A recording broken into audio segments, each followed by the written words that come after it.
Come down. Ooh, you make my high come down. Always tripping when you come around. Never have to cut you out like right now. You see, I don't have to drive me. You can say that for your mama. Maybe you should smoke some. Me try the marijuana. I was loving you good. The vibe was straight. Showed you a couple of things and they feel strange. I treated you right. Everything was a gift from a time to your bag and the color on your lip. Welcome to the Seahawks Man to Man podcast powered by Blue Wire. Shout out to the new company. My name is Michael-Shawn Dugar. You guys can follow me on whatever Elon Musk is calling that app these days. My @ name has not changed. It's also right under my chin for those who are watching. At Mike Dugar, MikeDugar. You can also follow me on Blue Sky as well. Appreciate the love on there. Make sure you follow our page on Instagram, Seahawks Man to Man. Follow us on TikTok, Seahawks Man to Man. Like and subscribe to the YouTube channel. You can probably guess what that handle is. Seahawks Man to Man. That's Seahawks Man, the number 2 man. Thank you in advance for all that love and support. We really appreciate it. Chris, go ahead and talk to him. What is going on, everybody? It's your boy, Christopher Kidd. You can follow me on Blue Sky and Twitter at CKIDD206 and that's CKid206. And also, Happy New Year's to y'all. Hope you guys are having a great day out there. It is officially 2025. And look at that. You're starting the new year with a new Seahawks Man-to-Man episode. We're a man of the woman and people. What more could you ask for? Oh, there we go. Yeah. Thank you. I forgot about that. I've been forgetting what day it is sometimes with this sports schedule. So, yes, Happy New Year. Thank you for starting 2025 with us.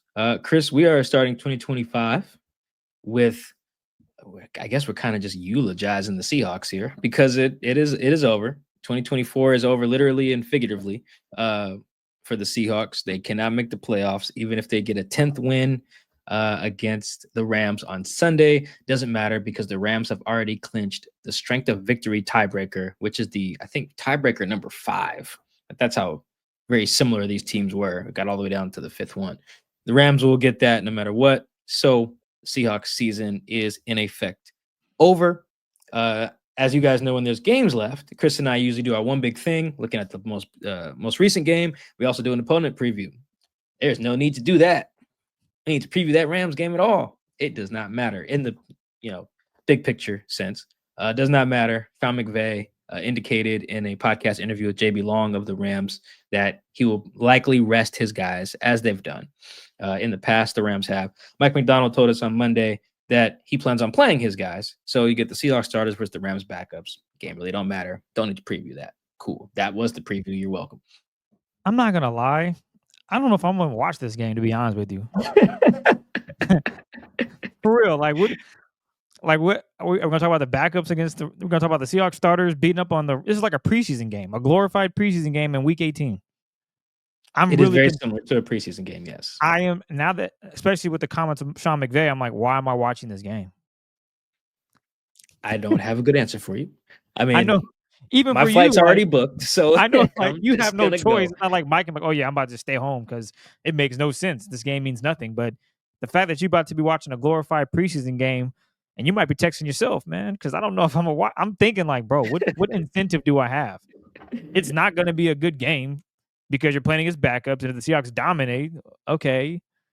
I don't know how to feel right now, and I feel bad because we're a team, and Mike's about to be like, yeah, bro, I'm watching the game, taking notes, and I gotta write a story afterward. Meanwhile, I'm just like, oh yeah, bro, I'm out kicking it. Excuse me, on a Saturday? Sorry. Well, I can catch you up if you don't want to watch. It's fine. I'll be there regardless. So it's fine. If you want to just press record and like, yo, Mike, tell me what happened. I got you because I'll have been there. I will. I'll be there. Tickets already booked. Hotels already booked. Non-refundable, I think too. So yeah, I'm going. Hopefully, I catch the Clippers game though on Saturday. That'd be cool. I get to see a lot of NBA stuff. So check out Into on Saturday, the night before the game. So yeah, that is our preview. You're welcome. We just knocked that out. There we go. And there was no reason to really do a one big thing, kind of look back after the Bears game. One, because we talked enough about that Bears game. It stunk. Only do 2 pods on that.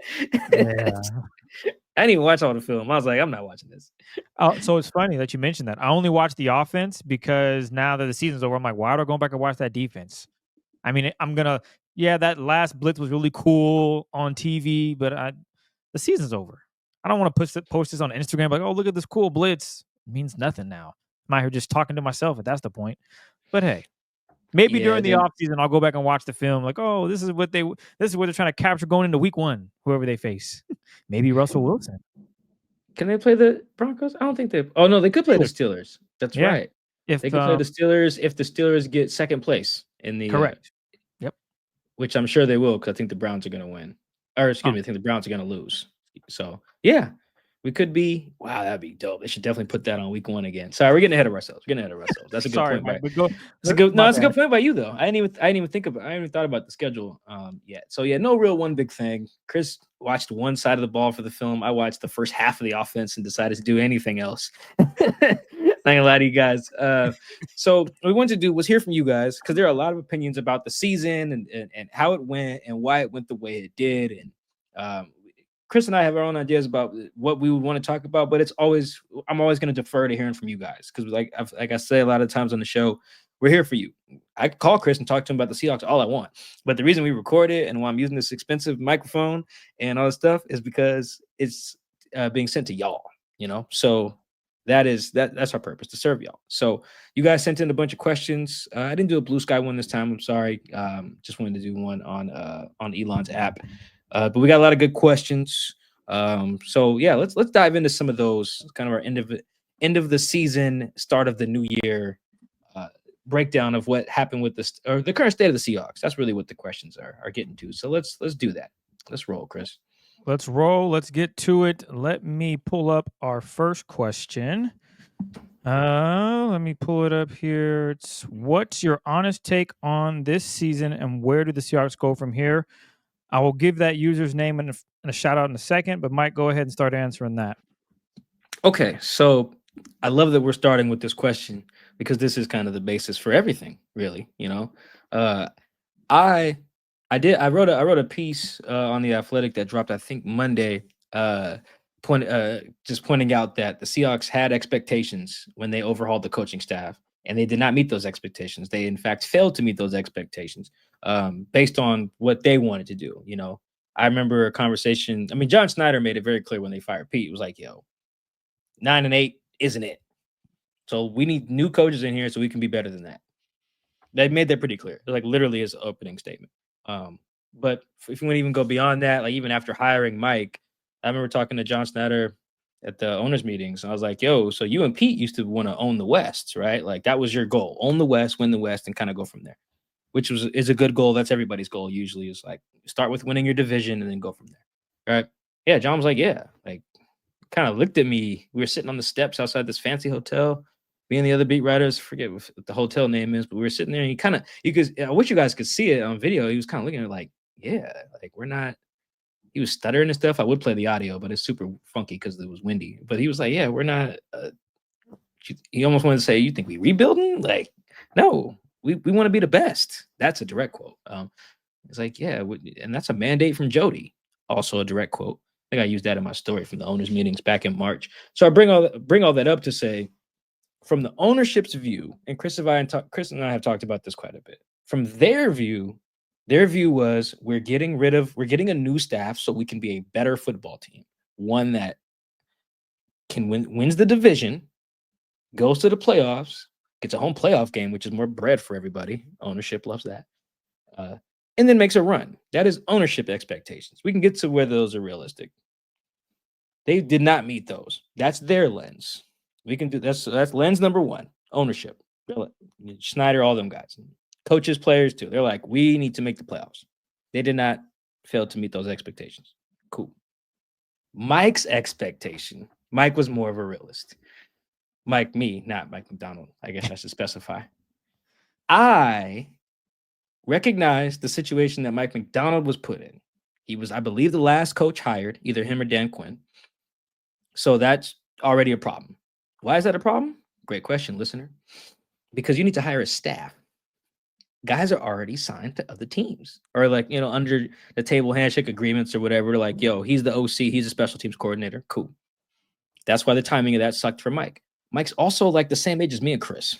So Mike don't know that many people in the NFL. So when he needs to call guys to be position coaches and coordinators, it's not like he got the pick of the litter, right? He don't have like a Rolodex like a Dan Quinn had. He'd be like, oh, I know Ken Norton from over here. Oh, I know this guy from over here. I know, he can't do that. He can only do it. He can do it a little bit. He did like getting Jay Harbaugh, for instance, because he knows the Harbaughs.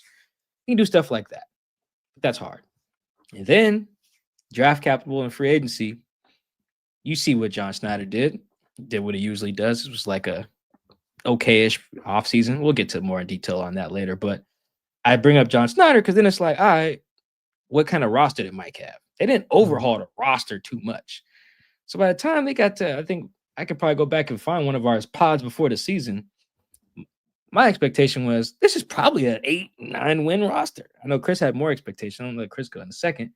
But I was like, this is a 9-win roster, probably. Yeah, probably not good enough to beat the Niners at the time. Obviously they did. But at the time, I'm like, Rams are probably better.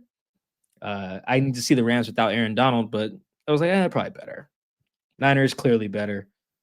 So maybe you sneak in as a wild card team, but I just didn't see it. Particularly didn't believe in either side of the trenches. That was a big holdup for me. And Chris and I talked a lot about the lack of experience on the staffs. That's just a very important part of this job, which is why so many people hire guys they already know and that have worked with before. That continuity and experience does matter. So always was very skeptical of that. So in short, Mike's expectations, Dugard, not Macdonald, they did about what I expected.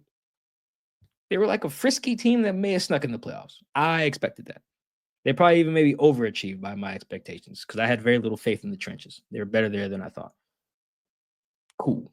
Mike's expectations. That's what that is. But see how we're separating the lenses? My view, ownership view, and now here's what Chris expected. And this differs from me. I thought the Seahawks would probably end up with 10 wins, 10 or 9 or 10 wins, because I remember the exercise Mike and I did.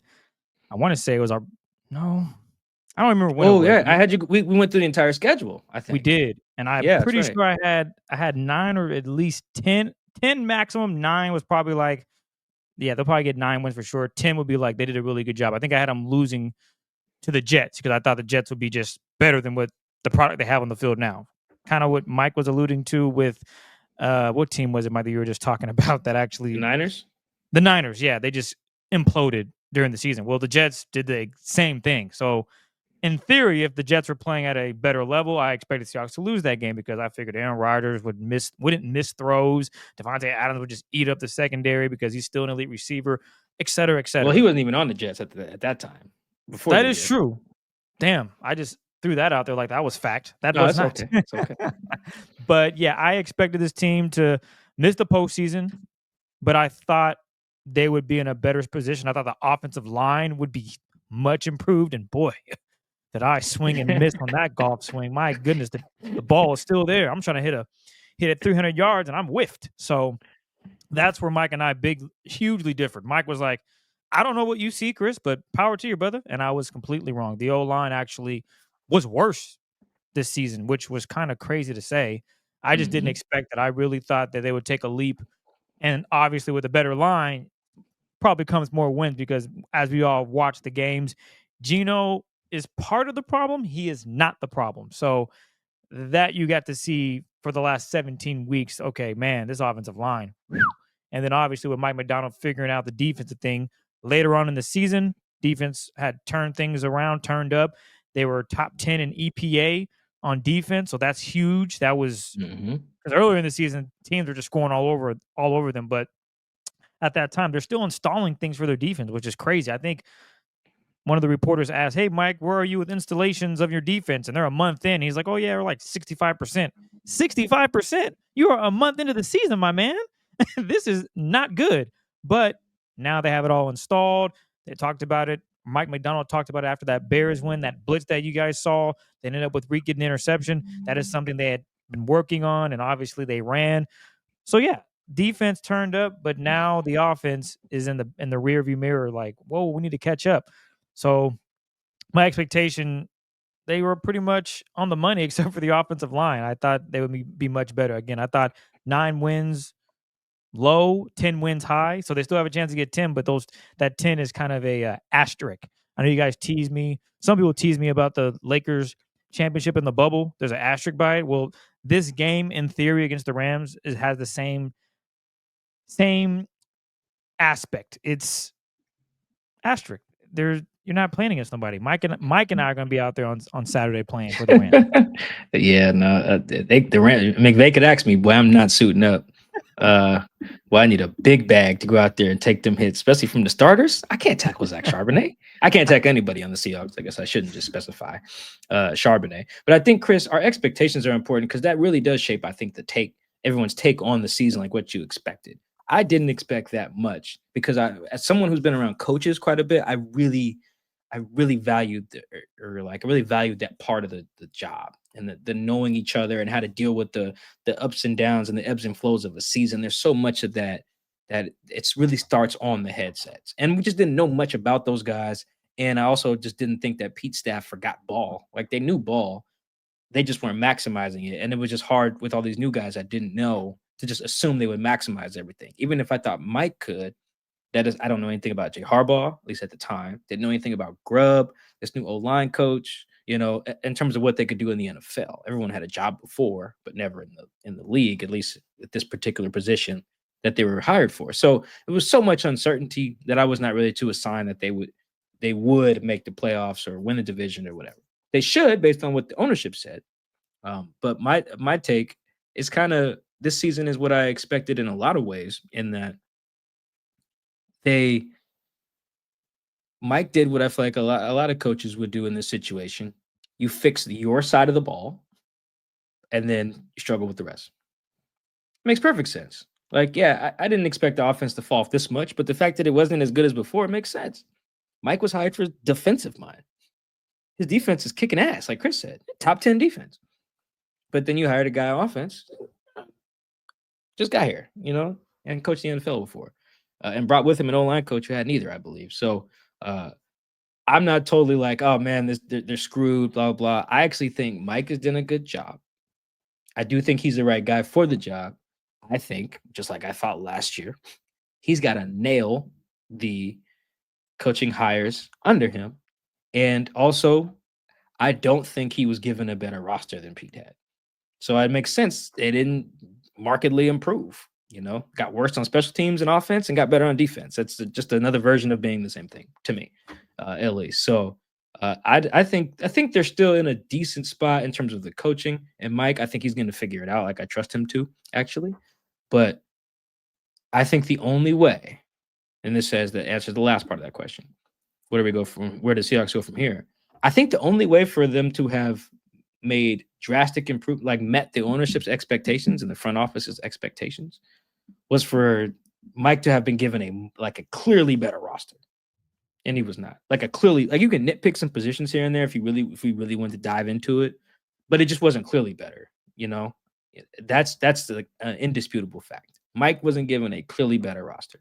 He was given a comparable one, and that was unfair to him. And I always thought that. I thought that in August. I thought that in July, just because I knew how hard it would be to get all those things right, to be good at everything Pete was good at and be good at everything Pete was bad at. And Pete meaning his staff. Like, that's just, think about it. That's hard as hell to do in year one. I knew that. Did the people who hired Mike know that? I'm not sure. But Chris and I do that. We've been doing this for a little bit. So, yeah, that's kind of where I am on this season. And then where do we go from here? Yeah, just get him a better roster. Get him a better roster. You don't even have to fire no coaches if you don't want to. But get him a better roster, I think Mike will be fine. And that was from Boyle on _Cube. This next question is, when a coach is new to a program, which do you have to do first? Install the culture of the program or install the identity of the program, or do they work hand in hand? Yeah, I think the answer is in the question in that one. Yeah, they work hand in hand. I think a really good example. There's two longstanding guys currently, three if you count Andy Reid, but I really think you feel the culture aspect with John Harbaugh and Mike Tomlin. Like, there's a very much a culture there. Their teams have an identity. The way their messaging is pretty consistent. How they handle crises, like the way their teams are constructed, the way they play. I know the Ravens defense stunk this year, but beyond like that part, you know what a Ravens team generally looks like. And to point of the Ravens defense, you know what it doesn't look like. Like this first half of the year, you were like, well, that's not a Ravens defense. That's clearly not, you know. But the fact that you even could have an idea of what a Ravens defense is the point. So, like John has done a good job of that. Mike Tomlin has done a good job of that. You know, I think more recent examples, I mean, Jim Harbaugh too, you know, Jim's that type of guy. I think that's the first thing you got to do. Like Jim brought that to the Chargers. Chris, did you know, speaking of defenses, that the Chargers have the #1 scoring defense in the league this year? I did not know that. They were so bad under Brandon Staley, and it's not like Harbaugh and Jesse Minter, who's running the same defense as Mike Macdonald. It's not like they have like a bunch of world beaters on defense, you know? So I think that's pretty notable to me that they were able to just come in here and do that. So I think that's the first thing you have to do. Culture. Once you get the culture right, you get everything else. Harbaugh, by the way, hired a veteran OC. On top of that, another good example, I think, Chris, and this is maybe the best one of someone who's not like who hadn't been a head coach before, like Mike is Dan Campbell. Dan Campbell came in there and very, very clear, like, yo, this is who we're gonna be, like from the jump. They got laughed at for like some of the kneecap biting stuff. Like I'm still laughing at that. It's actually pretty hilarious, but it was very clear, like, all right, that's what we're gonna be. And I have the talent to be that yet, but that's who we're gonna be as the Detroit Lions. And even when they stunk in 2022, I think it was just so clear that they had an identity that even the owner had to come out and like, yo, I know we suck, but I trust Dan to get it right. Because Dan established who they were going to be. You can really see that through Hard Knocks. Side note, Chris, I think we might get Hard Knocks in the summer because now they're eligible to get Hard Knocks. I was looking up that yesterday. Seems like he's the guy that might be okay with that. Oh, see, I think the exact opposite. I think he'll hate Hard Knocks. Oh, I think he'll hate it so much. We'll see though. But I do think, I mean, at least he'll be open to doing it. Pete Carroll's like, we're not doing that. Well, see, Pete could always, if you had made the playoffs within a certain stretch, you could refuse Hard Knocks. And if you were a first-time coach, you could refuse it as well. And if you had been on the show before in a certain stretch, none of that applies now. They don't have a first-year coach no more. They haven't made the playoffs in back-to-back years, and they haven't been on the show ever, maybe. So Hard Knocks, HBO, here they come. I think that'd be my guess. Mike a chance to be on some TV again. No, I would love that if HBO's, sending some money for diapers or something like that, I mean, maybe kind of like what Colt would have with Colton. Alarm goes off, and that's Colton. See, no, I don't need no cameo. I need some bread. Put me up, mic me up, put a mic on me. But yeah, I think you have to do that first. Your culture and identity do go hand in hand, but that's the first thing that matters more than any scheme or any whatever. And I think the best example of that of those non-legacy guys that I mentioned is Dan Campbell. They have an identity, know who they are. Even if you disagree with it, like some of his aggressive fourth down stuff, or hell, the fact they even played his starters in a meaningless game, on Monday night. It's all consistent with his identity. He's an aggressive coach. He likes to run the score up. He likes to get fancy on offense. They play aggressive on defense. They're very heavy, like man team when they have healthy bodies. Yeah, that's what you got to do first, Chris. And I don't know. I don't know where you are on it, but I think there is a culture here. I think Mike has a culture here. They didn't win enough games, but I do think he came in and made clear like what he wants the culture of the Seahawks to be under his leadership. No, I'm with you on that. I think there's definitely a culture with this team, especially on the defensive side. Like you could just see it. Like they play with the physicality. I just look at Devin Witherspoon. I think like he is example one. Devin Witherspoon of what Mike Macdonald wants the defense to be. Obviously, not everyone's going to be like Devin, and that's cool. But the attitude that Leonard plays with, how violent Ernest is, and Devin, and even when he is focused, you see how he can play. I think identity-wise, defensively, they have the culture figured out. They know exactly what they are. But it's the new guys on the offense that are still figuring things out. And that's going to be important for moving forward. And that question was from Aaron Douglas. Or excuse me, Austin Douglas.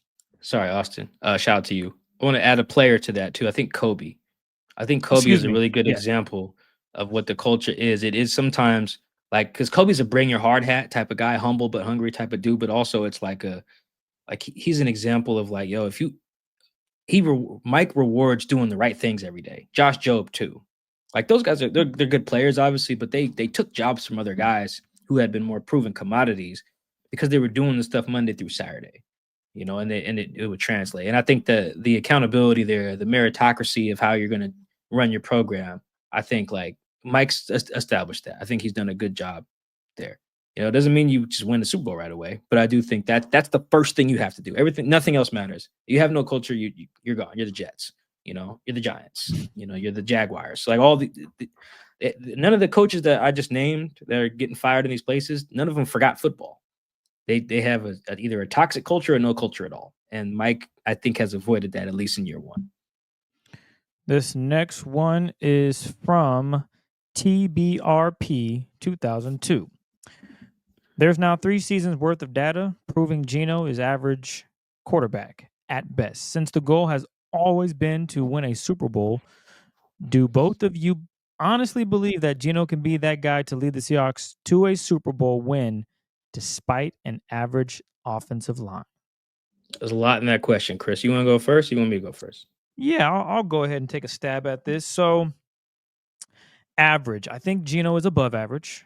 I think he is a good quarterback in the NFL, despite the mistakes he's made. We can go through every interception and break it down why it's his fault, why it's not his fault. Hell, he had a couple that, hey, brother, I just need you to catch the football. But that's neither here nor there. The question that was asked was, can he lead a team to the Super Bowl? I'll say this: if the offensive line was at best mediocre, this team would be in a different position. They'd probably be in the playoffs. Can Geno beat out a Niners team in a playoff game? Maybe. He has the weapons to do it. Can he win a Super Bowl? I don't know if he can win a Super Bowl, but I do know if you give him the adequate weapons, which he has outside, and a decent O-line, the probability of him doing it is there. Is he better than Brock Purdy? You could have the discussion. Maybe Brock Purdy's more mobile, but I know Geno can make every single throw that Brock Purdy can, and vice versa. So I think that's kind of a wash. Like if you're talking about what the Niners have offensively, they have a decent offensive line. They just went through a lot of injuries, and their season went kaput. Kind of like you're saying with the Detroit Lions, even though on Monday night, they showed up and showed out and didn't matter. Dan Campbell played his starters, went out there, won the football game. I'll put it this way. You put Geno over there with the Lions, Geno's probably doing the same thing, if not better. And that's no discredit to Jared Goff, but he has a great O-line, a good run game, good receiver, and a mediocre defense, which is why he can win shootouts, because he has all those intangibles. Hell, he's done it before when the Rams went to the Super Bowl. You look at that roster. What did they have? A good O-line, stellar defense. Their receivers weren't crazy. It was really Cooper Kupp and I guess Robert Woods. Robert Woods too, and Brandon Cooks. They had actually really good receivers. Yeah, good receivers. Okay, I think Kupp maybe got hurt the year they went to the Super Bowl, though. I don't know if I would call them really good receivers, but they were good. Like, I'd have to go back and look at it statistically and see how well they did. But they had decent receivers. He's upgraded. But yeah, Geno Smith definitely could make a run. Could he lead them to a Super Bowl? I don't know. That's to be decided. You need a bunch of things to go your way, and they haven't gone his way as of lately. But I don't think he's an average quarterback. I think he's above average. I think you can look at a Kirk Cousins as an average quarterback who is now starting to tilt to be below average just because he can't move no more. So that's kind of where I see it. I think Geno's probably 12 or 13 in the NFL at quarterback position, maybe even 12 or 11. He is that talented. So I'm glad that's where you took it, because that's where I was going to take it to. The shows were in sync here. I'll try to make this quick. So Chris, let's decide right now who the NFC. Let's take the AFC out of it, because I think that's kind of Mahomes versus the field over there. Let's look at the NFC teams that we believe are contenders. How many will we say in the playoff field this year? So Lions, Eagles, and probably Vikings. Okay, those three. I think that's about right. When we talk about Super Bowl, like teams we expect to make the Super Bowl, anybody can make it, but you guys catch my drift. So you said Lions, Eagles, Vikings, right? Let's go with those three. If you swapped Geno for the quarterback that those three teams have, I think Geno goes to the Super Bowl. I think it's really just that simple. Like a version of what you were saying. You switch Sam and Geno right now. Give Geno that O-line, that play caller, that defense on the other side of the ball, or the Seahawks defense is good. That defense, those receivers, that play caller, yes. Same thing in Detroit. Swap Geno and Goff. Yes. I see no discernible, not discernible is the wrong word, but I see no like obvious stark difference. Maybe discernible is the word. I looked that up. Remind me to look up discernible. Same thing with the Eagles.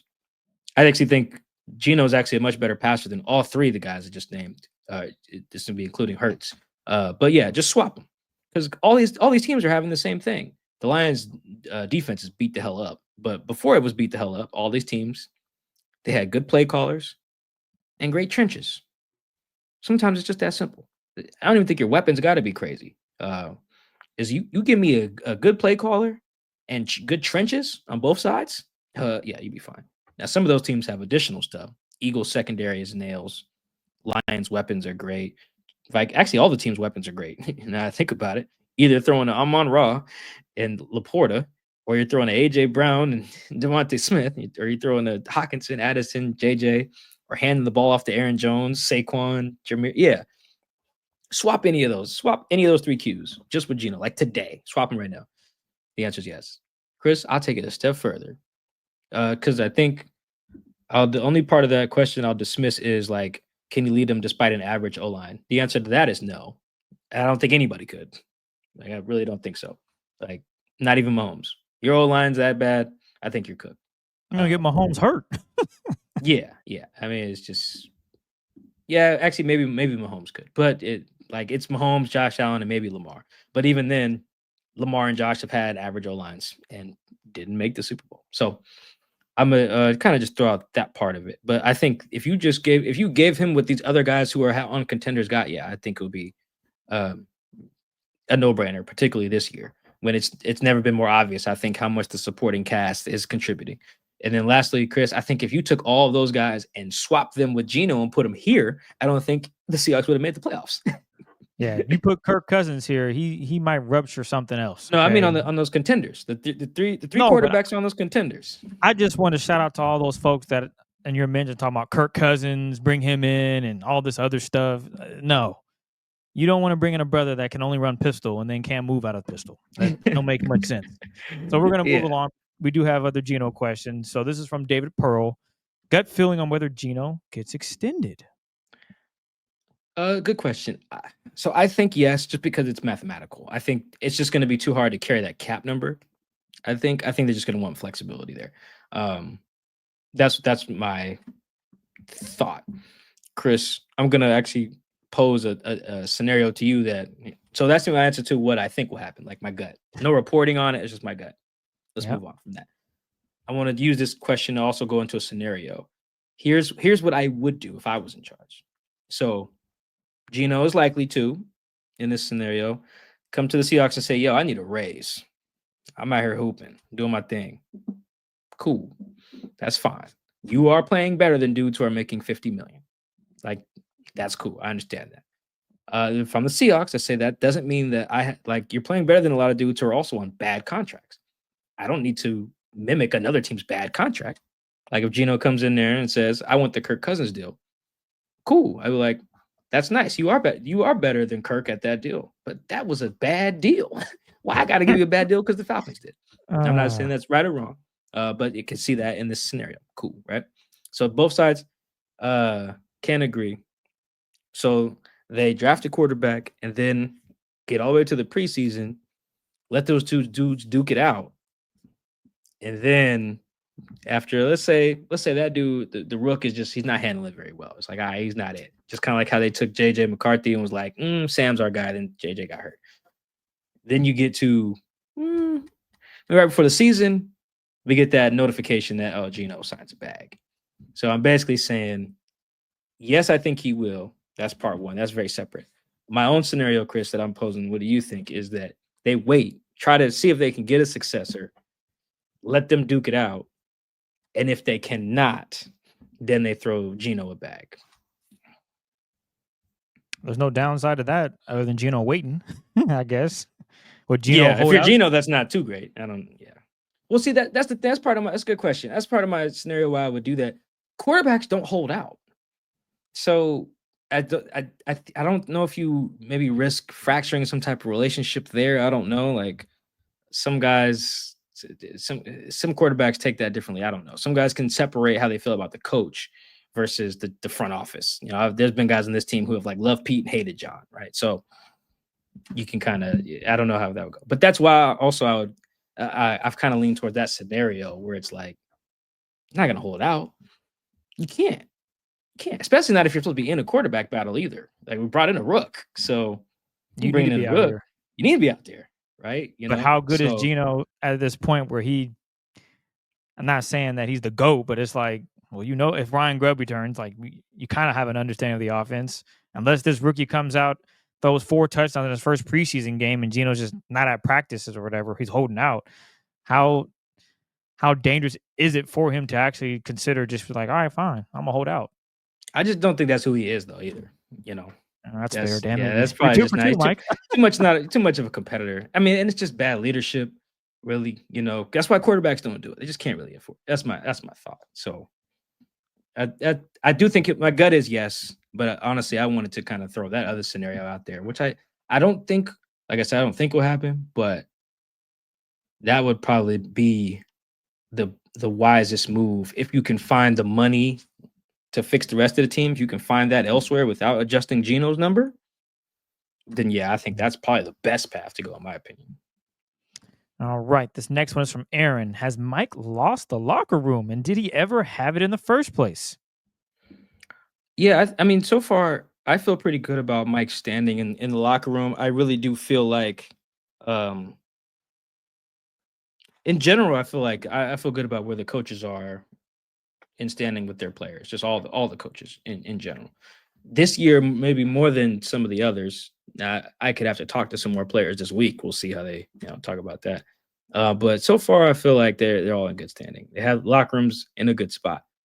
This year, more than some others, it does feel like the players have taken a lot of accountability for how they've performed. It ain't like I've had years in the past where like guys will talk to me at the locker. I get a text or DM, phone call or something. I'll be like, I run into a guy somewhere and like, yeah, man, they using me wrong, or this coach ain't good, or like they got us doing this when we should have been doing that, or like, just all the things about the game plan, the preparation, all this stuff.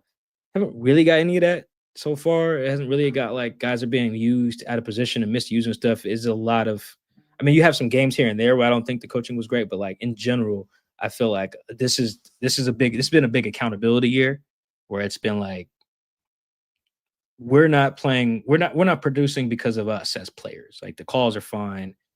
We just got to be better. I don't know if that's just, and that's on and off the record, by the way.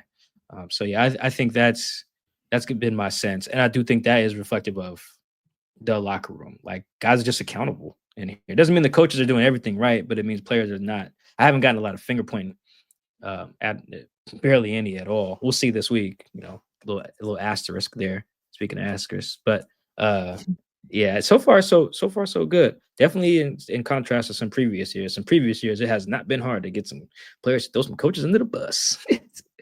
And do that fast. Haven't gotten that this year.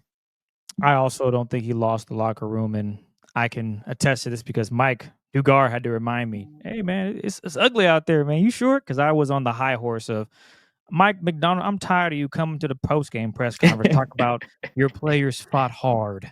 Oh my gosh, you want a cookie? And then Mike Dugar was like, hey bro, have you watched the Raiders? Have you seen the Bears?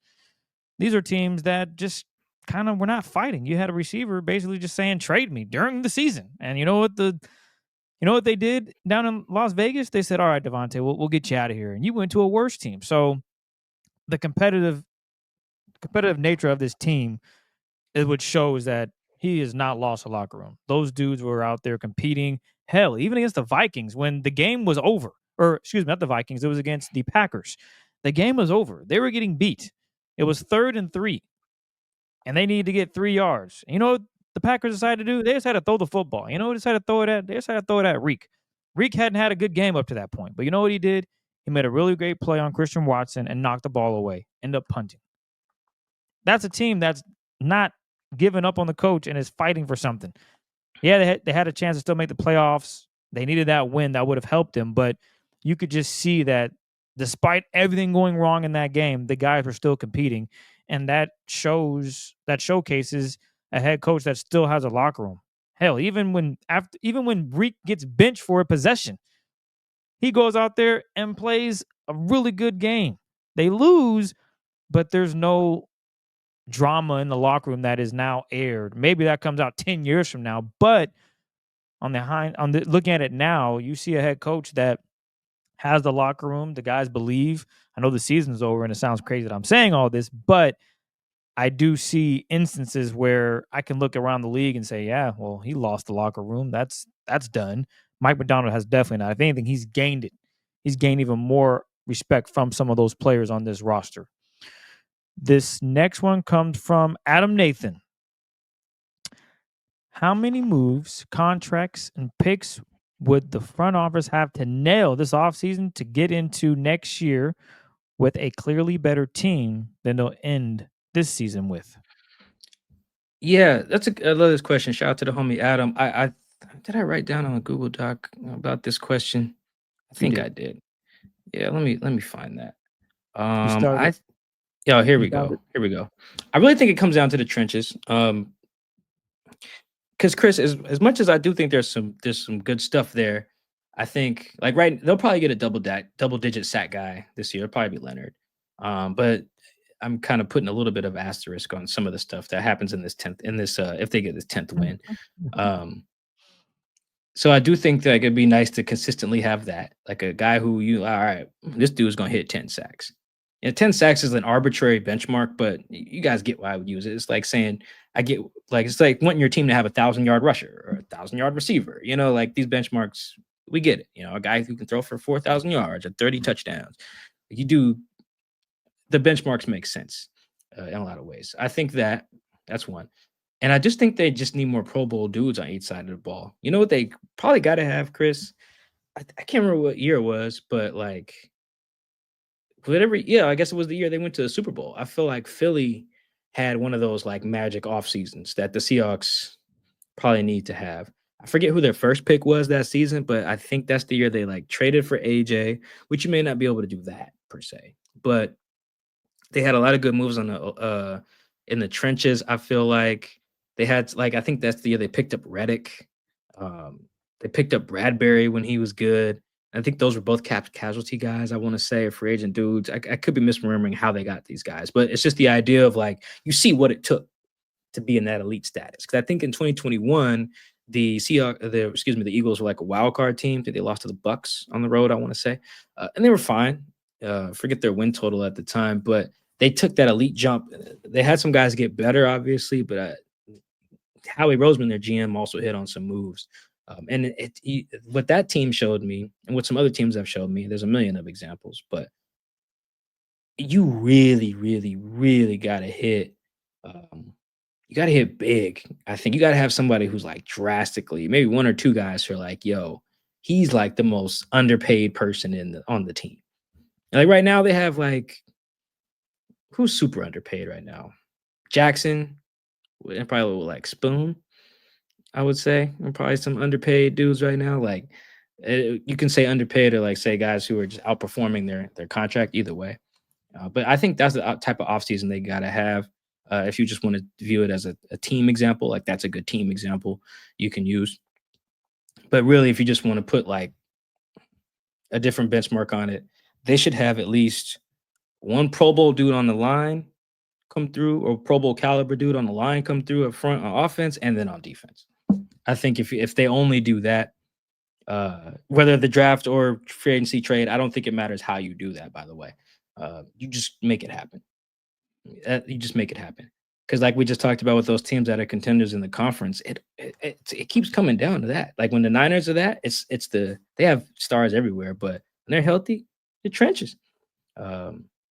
I think that's where the Seahawks got to get better. I also would isolate that position group, Chris, because I feel that part of the game, because I feel honestly, they got some good stuff on the back seven and on the receiver, running back, quarterback. Obviously, we're both fine with. I feel outside the skeleton, that's not the skeleton, but the 7-on-7 version of this team is I can live with that.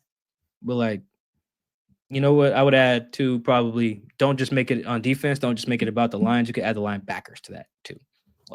If they were next year to replace Tyrese Knight with somebody who's a Pro Bowl caliber like linebacker, someone who's honestly just as good as Ernest. There you go. If you add that, I think that counts too. So maybe I should say Pro Bowl up front on offense and somewhere in the front 7 as well, because I feel like that is the missing part. I actually like what they're getting from receiver, tight end, running back, DB. It's that other stuff that's, I think, separating them from the contenders. And you can hit on that. I think they have the resources to hit on. You can hit on it in free agency. You can hit on it in the draft, of course. It's very doable. John just got to go make it happen. This next one is from Nick Z. Red. Do you think this season was a wake-up call for John Schneider about the interior offensive line after that infamous quote, and I quote, "Guys get overpaid at the guard position, and in my opinion, they get overpaid." And John Schneider said that on March 14th of last season. Yeah, that's a Or tough going quote. into the new year last year, excuse me. Yeah, it was one of his radio shows. That's a tough one, Johnny. That's tough. And we've talked about that quote because he's not wrong. You just gotta do it. It's a results-based business at the end of the day. Like, you can say that, and he's right. I think the example that I come back to because of Hard Knocks is like when the Giants GM tells him, like, come on, we don't 27-year-old running back, like, we don't need that. Like, cool, that's fine. If you don't want to pay Saquon, you need to find me a comparable running back of value. Like, that's cool. We don't want to cash out. Great. Well, find me a capable dude, at a cheaper cost. That is perfectly doable. But if you don't, you probably get fired. Like, if you tell Jody Allen, I don't want to pay 50, 60 million for whatever Damian Lewis got. That's not inherently stupid. But then if you bring me guards that can't play, then that's the issue. So I say all that to say, no, I don't think that'll be a wake-up call, because I think John agrees with the process there. I think John still would agree that they do get overdrafted and they do get overpaid, and you can find value at the interior offensive line without using a top 10 pick or without paying someone $20 million a year. I firmly believe that, or even $15 million a year. I believe John. I don't know what the top 10 is for in guards right now, but I think John firmly believes that, honestly. And I don't think this year, if you believe that when he said it last year, would you say it was that March 14th? If he believed that in March, Correct. No, I do not think this season would change that. See, you got Landon Dickerson makes $21 million. Looks like that's the highest interior offensive lineman. He's on the Eagles. Lindstrom of the Falcons makes 20 ball. Oof, boy. Panthers gave Robert Hunt $100 million over 5. Yeesh. Yeah, I don't think John thinks you need to give a guy that type of contract. I think he thinks you could find comparable guard play in the 3rd round or late in the 2nd round, midway through the 2nd round, and without breaking the bank. I don't think this changes that, because the reality is he's not wrong. The reality is you can do that. We talked about this before, Chris. Pete kind of for a while there felt the same way about corners. He was like, everyone's taking all these corners in the 1st round. Pete, like, give me some dude in round 4. Bet you I get him right. That would have sounded. Imagine if Pete said that, Chris. If he was like, yeah, corners are overdrafted and they're overpaid. That would have sounded crazy until he drafted Sherm or Byron or even Jay Lane. Like, if they didn't draft Browner, but you get the point. Like, if they were just able, Reek, or shoot, even Kobe now. Like, if you can DJ Reed, if you can consistently find me, Shaquille Griffin was picked 90, which ain't premium necessarily. If Pete had said that and then kept finding corners outside of the 1st round and without paying them, he wouldn't have looked stupid. So no, I don't think John's going to sing a different tune. It's not like he's told me that. I just am projecting here. But yeah, it's very easy, Chris, to see how he could be like, my process is right. I messed up the result. And I actually would agree with that. Whether we should have faith in him to change the result going forward, different question. But I don't think he'll sing a different tune on that. I think he'll maybe admit telling the world that, but I don't think he'll regret thinking it. Ziggy Not Nice. If y'all was Jody Allen, that is, how would you personally handle the Seahawks offseason? For starters, Chris, Oh, go Go ahead. ahead. Go ahead. No. Because I think I just have the simplest version of this, but I want you to go first. Um, figure out what this team needs to be. Like, where are they going? You know, management got an idea. Mike Macdonald has an idea. Come to a conclusion. All be on the same page. After that, go out there and find you some offensive linemen and some kind of what Mike just talked about. Find all these areas to improve. Find a Pro Bowl here and there and splash them into this team. Go spend some bread. Don't be like the Mariners. Don't be cheap. Go buy some good players. Hell, what'd the Rams do? Cashed in, said F draft picks. What'd they do? Win a Super Bowl. If that's what y'all want to do, you can do that now. You have a lot of great ground pieces. Leonard Williams on the D line, Ernest Jones, who you went out and traded for. You have a quarterback in Geno Smith. You got a talented running back in Ken Walker when he trusts everything. You have DK, JSN, Tyler Lockett, assuming he doesn't retire or anything. So you have all these pieces. Now it's time to go out, cash out, do what you got to do if you want to win. Floor is yours, Mike. Yeah, simple version of my thought on it is I think you're gonna have to open up some bread here. I think you have to open up some bread. I think you're gonna have to do a more responsible version of what some other teams have done. Like, so the Saints are the extreme. The Saints are your friend who's not your friend, just in general. The friend you have that is just like, I'll deal with it later. The Saints just keep swiping the credit card. That's awful. They've clearly just bungled that. Their talent eval has also been bad.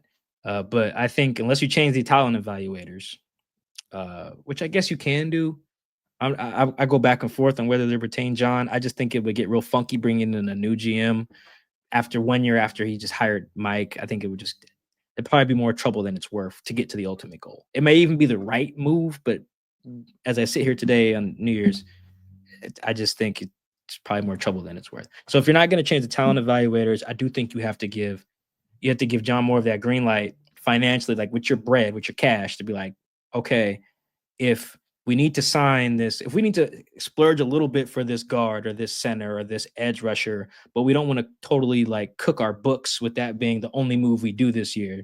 If I need to throw in 3 void years to push the money out so it works for the next couple seasons, go ahead and do that. Because you see teams like the Eagles do that. I think the Ravens have done that.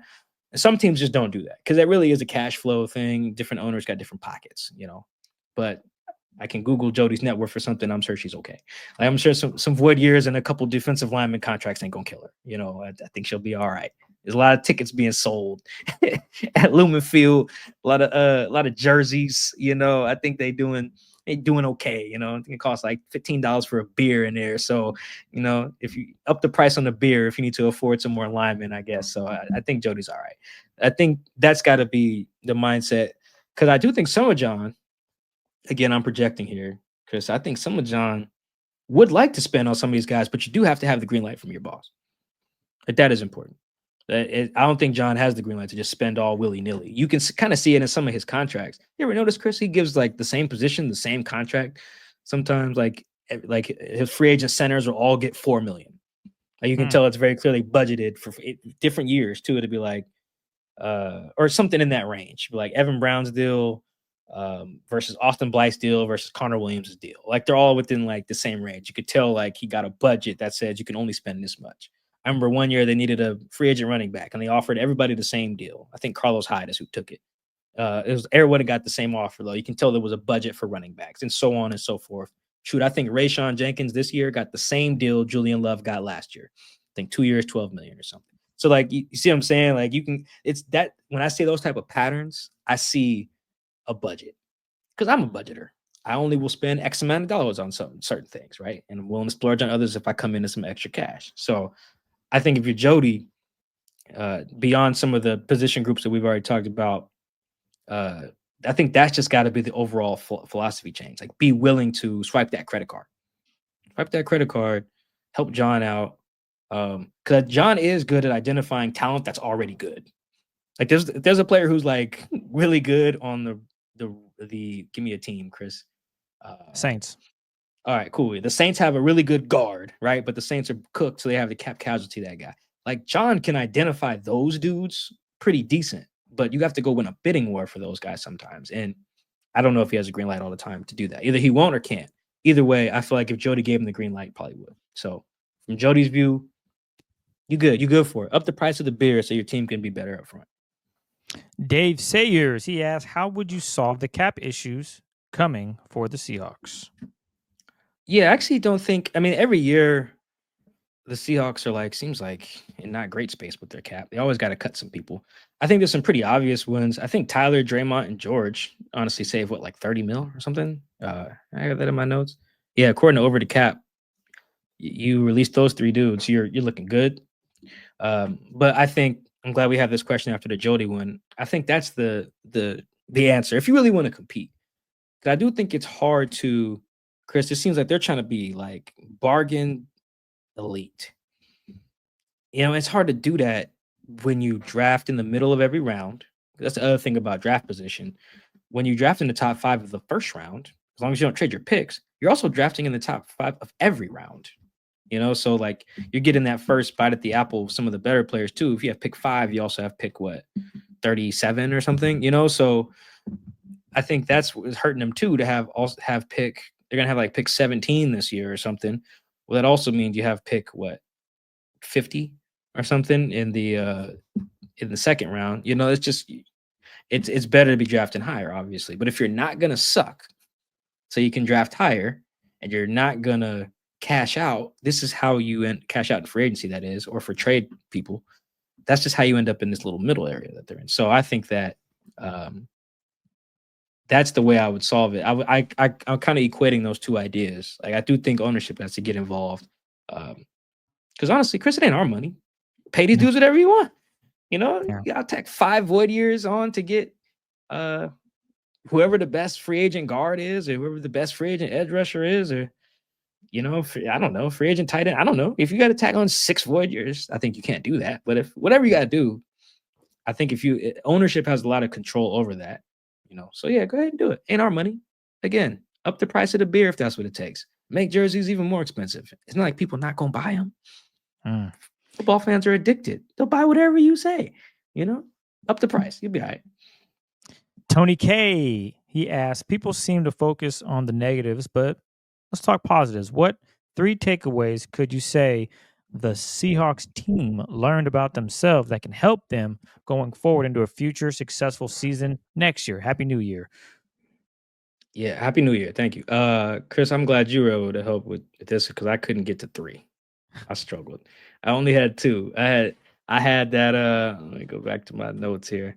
I think that they finally found like a true difference maker up front, like their version of what some of the other teams have. Like Leonard Williams. Leonard Williams is their version, obviously not as good, but their version of a Quinnen Williams, a Chris Jones, an Aaron Donald, a Myles Garrett, a Max Crosby, a Micah Parsons, TJ Watt. Like it's not just having that one piece is not everything, obviously, because every team I just named doesn't have a good defense. But that was for sure missing. I think that's a good that's positive because I think they just had a bunch of like good players up front, and then you need to complement that with like someone who's like that for real. And I think Leonard is that. So that's one. And number 2, if Tyler is not going to be returned or retained or whatever, you needed to find a successor, and I think they did that. They handled that transition very smoothly, the same way they did with the linebacker, kind of getting Jordan. When Bobby and KJ particularly KJ got in his 30s, they had Jordan. Cool. Sure, you don't want to pay Sherm, you drafted Shaquille. Like they were kind of planning, their succession plans were okay. I think the same thing has happened here. You don't want to pay Tyler beyond his age 32 season. Bring in 23-year-old Jackson Smith and Jigba. I think that's a positive. After that, Chris, I'm stuck. The third one I went with was identity defensively. Mike Macdonald has solved the Rubik's Cube of the defense. As I mentioned earlier on the show, they were still installing what they wanted to do and making mistakes. Now the defense has found a groove, and now the season's over, but it's important to keep that same consistency for when the new year starts. So in 2025, can the defense, how they ended against the Bears, because we're not counting that Rams game. Sorry, I've already made that clear. Not happening. From that Bears game where it was nasty offensively for the Seahawks, but defensively, The Bears do suck, but they confused the hell out of Caleb. He just didn't know what he was doing out there. And that's a rookie. That's great. One of Mike's things that he talked about when he was hired was he wants to be a physical defense and he wants to put pressure, which Mike and I have talked about a lot, which is sim pressure, looking like you're sending 7 dudes, but in theory, it's only 4 guys rushing you. They're just coming at different angles. And if you don't pick it up right, that's all it takes. And that could be a sack. So they have figured out their identity defensively. So those are the 3 takeaways that we have worked together on to give you. Hopefully that works out. Yeah, that's good. I think there are probably some other ones that they're smaller, like Kobe, stuff like that. But I think of the other, I think that covers the biggest ones. And the Seahawks they were 4th in pressure rate this year. So yeah, Mike brought the heat really well this season. This next one is from Awkward Kong. Teams seem to allocate resources from the rush trade well, but they seem so far away from competing still. Was the team worse off than we thought, or was there a bigger move they could have made besides getting a quarterback like CJ Stroud? Yeah, this is a good question. I think the rush trade, so yes, they were probably a little further off than they thought at the time, which is okay. I do think the rush drama created a lot of issues that go beyond who was on the field and how they were performing. It was a very weird setup. Like even looking back on it for this offseason project I was working on, I was like, wow, this was really toxic. So when I say, yeah, they're probably worse off, it's probably hard to really quantify that. They got good picks out of the rush trade. I just think they're not hitting as fast as you would like to their like ceiling. Spoon is really good. Because I think, what did they get, Chris? They got a bunch of really high picks out of that. The money part doesn't really matter because of the ownership thing we were talking about. So let's look at the Seahawks. I should have pulled this up earlier. Seahawks draft history, Football Reference. Let's see. Let's look at some of the picks they got in the 2 drafts where they were dealing with extra capital. So here are their top 100 picks from the 2 drafts after trading Russ. All right. You ready, Chris? Go ahead. Charles, Boye, Ken, Abe. Good stuff. Spoon, JSN, D Hall, Charbonnet. So I think those are, what's that, 8 players? 8 players, not bad. Zach's the only question mark. Yeah, and yes, I was about to say, thank you. Those are 8 like good players. Those are 8 good players. Right now, as it constitutes, the Pro Bowl for this year comes out on Thursday, so we don't know. We could be speaking out of turn. But as currently constituted, that is 8 top 100 picks and 1 Pro Bowler. And the Pro Bowl is not everything, but it's just like it's a measure we all agree on. Like you usually don't suck and make it the Pro Bowl, right? So, yeah, that's probably to really contend. You probably would have needed. What would you say, Chris? Half of them. Over those 2 years, you need at least 4. Yeah, probably At minimum. And you could get like this year, Jackson could make it. So that would be 2 out of the 8. But yeah, I think you just need more of that. I mean, we're oversimplifying it, but I mean, we're not going to spend all day on this question. But I do think that's one way to look at it. Some of their free agent stuff hasn't been like super great in that span either. Like cashed out on like Chenna. He was like good, but not like an elite player. At least not like statistically. He was like good his first year, then got hurt. Draymond Jones, you wrote cash out for that. Hasn't really worked out. So I think that is where I'm glad we got a question about the resources because they did get good players. They got that's a good haul. That is 8 like players who have contributed significantly to victories over the last 2 seasons, like multiple victories. Maybe Zach's only probably like kind of like 1, but that's 1. That's good. I think that is a good haul. But the reason it's not like, damn, Mike, how we get all those good players and we ain't good, or we're not contenders. I wouldn't say they're not good. It's not contenders. It's like, well, out of those resources in particular, I would say probably hit a little stronger. You got like a bonus Pro Bowler out of that in Reek, who is a 5th round pick from that 2022 class. I just think you probably needed a little bit more. I also think it probably would have been better to swap one of those players, Chris, with another trench player. I think that's probably what. Like, so I was looking at actually who went after Zach in Zach's class, because we didn't really like that pick in real time, and that aged great. Because what would you guys rather have, RB2 or let me read some names actually, because you can't just say another player. With some guys from Zach's class. So like the Bills got Osiris Torrance, one of their starting linemen. Probably be a better use of resources there. Thule from the Chargers. He's got a Polynesian last name. I think he played at USC though. Baller over there. Javon Dexter. I think he's out of Florida. Good player. Byron Young from the Rams. Seahawks Really know about good. him. Yeah, really good player. He went after Zach, and then Kobe Turner from the Rams also went after Zach. So like the Rams, they rebuilt their D line with picks that you could have had, and I think that's the only one I think is a fair critique in hindsight. Is we're like, okay, well, Mike, who are we going to subtract? I would probably say Zach. Like with pick 52, I would have been cool going back to the trenches, even though you just had taken D Hall. And with one of those picks, I didn't even peep this because I was like, how did they not have a third round pick that year? Kobe Turner is also the Rams, another good player. He went after Riley Moss of the Broncos. Riley Moss is relevant because the Seahawks actually had that pick and traded it. So like they had multiple opportunities to get some of these cats. That's just to name a few. We could go through the whole draft, but I think that is where probably having all that capital has not got you where you would have thought. Like you tell the Seahawks, like, yo, you're going to trade Russ, and over the next couple of years, you're going to find a quarterback. So you don't need that. Then you're going to get 8 top 100 picks. You'd be like, oh, shoot, we're going to be lit. And they've gotten some good players with that, but it just hasn't, the return hasn't hit right away. Like I think next year, Spoon and Jax could be two of the best players at their position, but that's next year. So I think in this 2-year span, Chris, you're right. Yeah. You probably have to double that amount of elite players in years 1 and 2, and then it would really hit. This is from Eric at Tweets Are Dumb. I don't see how the team keeps DK Metcalf with that 2025 cap hit. Is he extend and restructure candidate? I don't think he will have the trade value that a ton of fans on Twitter seem to think he will. Also, has Tyler Lockett played his last game in the NFL?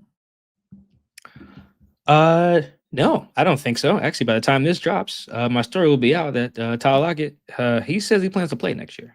So, wow. No, I don't think that. What? Yeah, if we take him at his word, yeah, Tyler plans on playing. Wow. Okay, I was wrong. I thought he was going to retire too. All right. Yeah, I kind of thought he was, especially since he's about to be a girl dad. For it's gonna be his first kid with his wife. I thought he would have like chilled out, but now he was like, bro, I'm winning on film. I'm about to keep playing. So good for him. On the DK front, let's look at his cap hit. I do think, for what it's worth, I don't think they'll bring Tyler back. I think John Schneider's kind of had a pretty consistent MO with that. He tells his legends like, hey, appreciate you. See There's ya. a door. Yeah, love you. Door's always open, but walk through it first, So I did that with KJ, Bobby, Sherm. I know they brought Bobby back, but that took some teeth pulling. So I just don't see it. And I bring those guys up because in all 3 of those cases, at least when they were released initially, it wasn't like, oh, we're cutting you because you cost too much. Let's bring you back for the cheap. No. It was just go. Like with Bobby, it was like just go. Sherm, Niners want you, cool. With KJ, I mean, y'all saw he was on Instagram working out in like Bellevue, posting videos like, no, they ain't call me, So I don't think they'll just like bring Tyler back for like the vet minimum or something like that.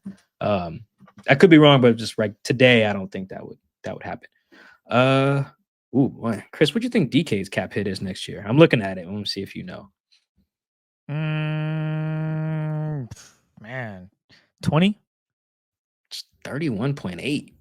Wow. Yeah, that's a big number. That ain't cheap. Yeah, you probably got to bring that number down for sure. Especially if you're not gonna. We talked about how they can leave Geno's number if they want, and just find the money elsewhere.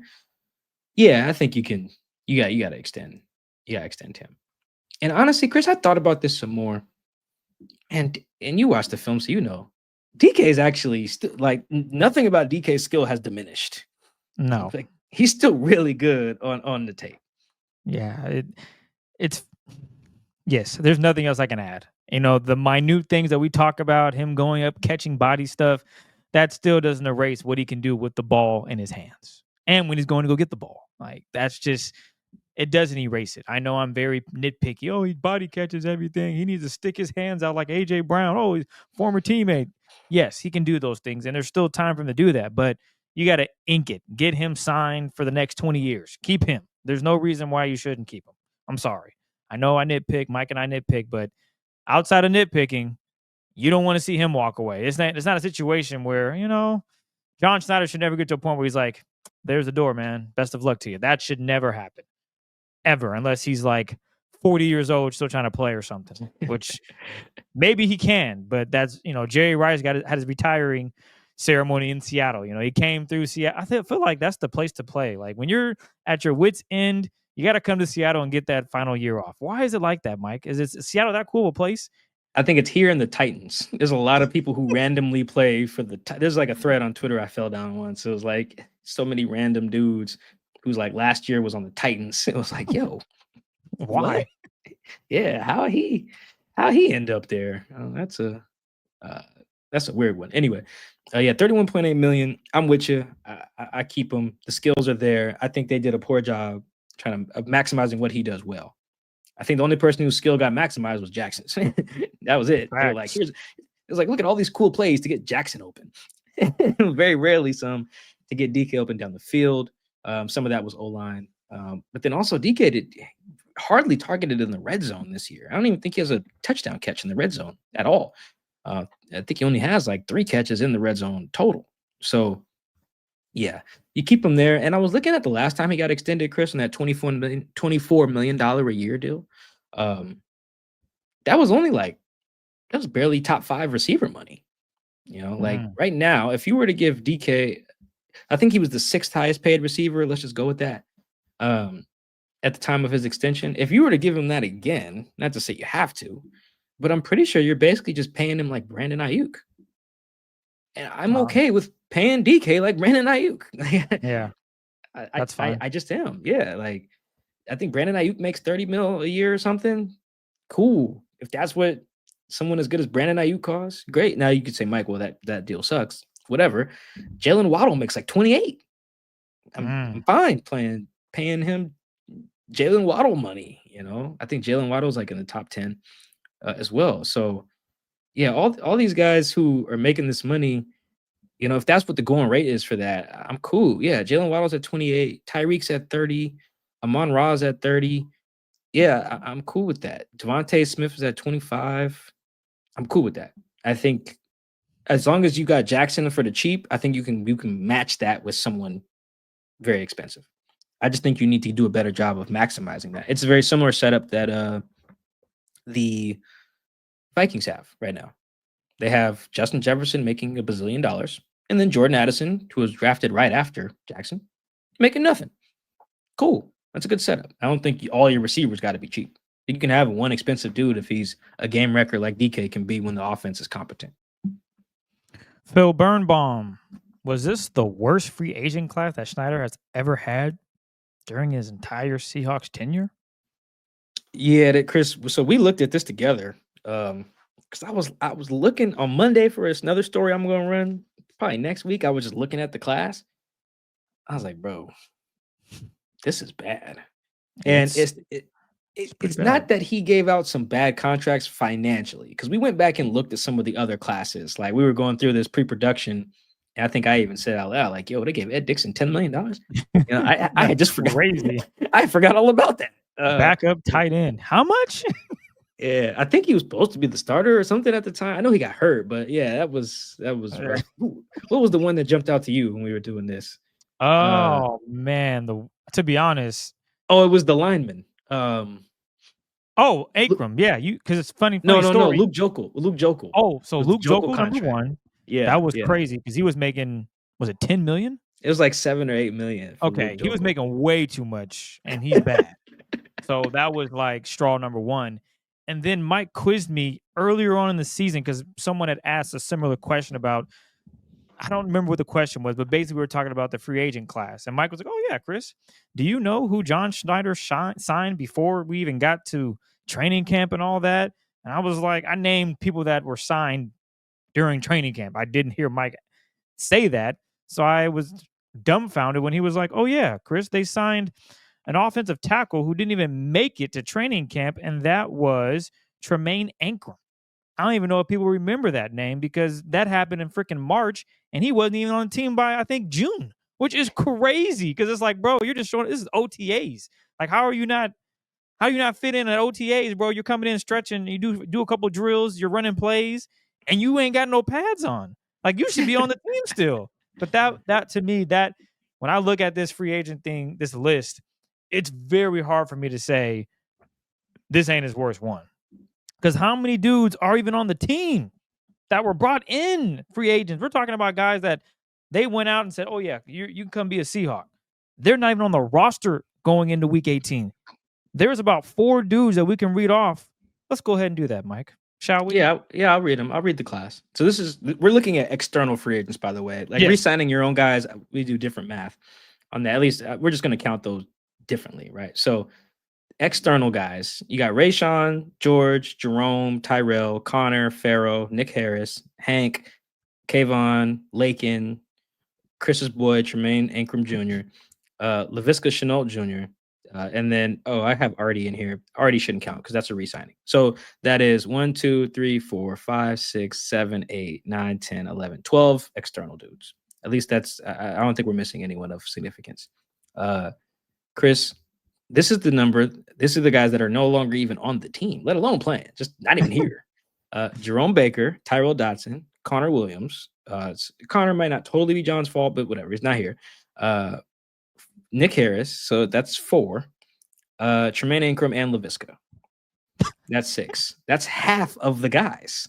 Half. That is They didn't bad. make it through the year. That is bad. That's terrible. Yeah. So we went through, Chris, we don't have to rattle off every class. Like 2017 was not great. I think that's when we decided kind of stunk. I don't think last year was particularly good. But even in all these years, you can go through the lists. All these years, and we're kind of starting at like 2017 because honestly, they didn't need to do that much stuff when they were making the divisional round every year, right? It's these years where they've kind of needed to press the reset, where it's like, okay, you need to go do something, and they haven't. Like, and it's, but to this number of guys that has not even made it through the year this season, that is pretty alarming, and that's not something we've seen. Every once in a while, you would get a guy like that, like a Keller Witherspoon didn't make it through the year, right? I thought BJ that was unfair, Finney, though. yeah, like there's some other, what I'm saying, BJ Finney, Yeah, didn't make it. Well, that was the COVID year, and I think BJ like didn't work out at all because he was scared to go to a gym and get COVID. We were warned. That's true. We were warned, but also I think that was another weird circumstance where, like, because COVID hit when he got signed, I think, and so he just didn't go work out. I think Brady Henderson of ESPN reported on something like that. So he like came in wildly out of shape, never learned the playbook or something, and then they were just like, okay, no, Ethan posted it is or something like that. That's Brady's reporting, not mine. I can't remember, but yeah, it's very rare to have half your class just not even make it through the year, And some of it is not totally out of his control. Like LaVisca is not here because he couldn't hold on to the ball.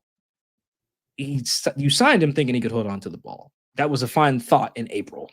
I'm not really putting that against John. It's not like LaVisca had a history of just coughing it up. You know what I mean? But pretty much all the rest, it's like, yo, that's a bad eval. That was a bad eval. This is probably the worst for sure of the external dudes. There's some other worse contracts. Like John didn't give out a bunch of money to any of these dudes I just named. Rayshawn, as we mentioned, $12 million over 2. That's not crazy. George Fant, $2 million or $9 million over 2. Like the numbers themselves are fine. He's had other bad years where he's given out worse contracts. Like Draymond is probably his worst one. You're just not getting good bang for your buck on there. Draymond's a fine player, but yeah, that's just not. You're not getting $50 million worth of production, at least. That's not totally Draymond's fault. I think he's playing out of position again, but still. Kerry Williams, Chris, was probably a real bad one. Luke Jokel. Oh gosh, I forgot about Kerry. He's supposed to be a great corner.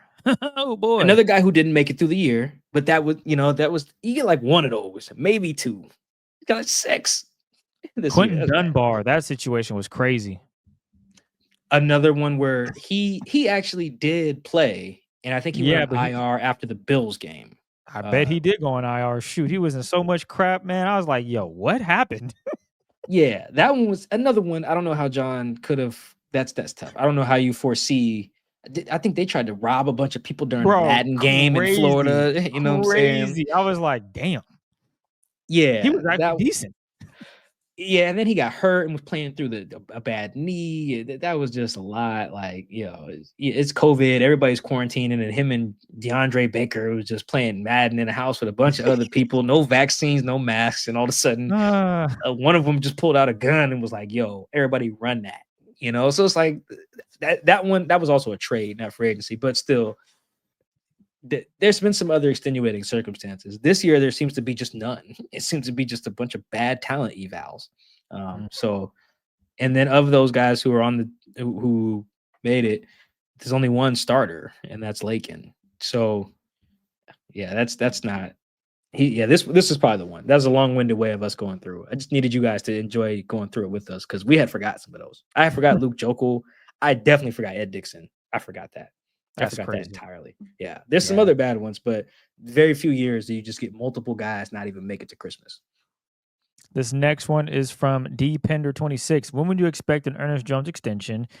And given the defense is generally okay, will Mike try to get more involved in offensive play calling next season?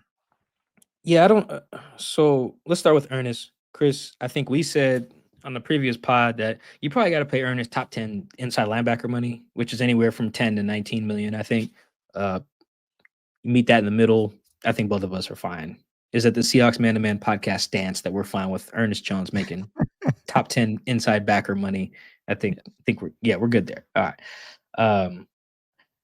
The Ernest one is interesting because there's the human element of it where Ernest has been traded twice in 3 months or something like that. And his son, Ernest the fifth, I think was born in like September or August. So he's a very, very little fella right now, only like 4 months. So I think I talked to Ernest after the bye week.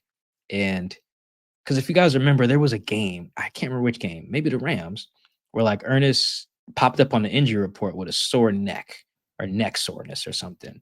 And I remember thinking, oh, he's living in a hotel. I bet you he is sore, probably sleeping uncomfortably.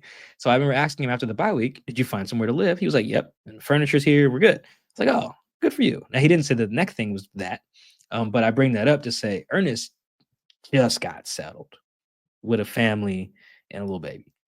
So if you're the Seahawks and Ernest wants to be here, which he does, this goes to the point of the question saying, when do you expect that? I expect that first. Like, I really think that's the one you lock up quick. He wants to be here.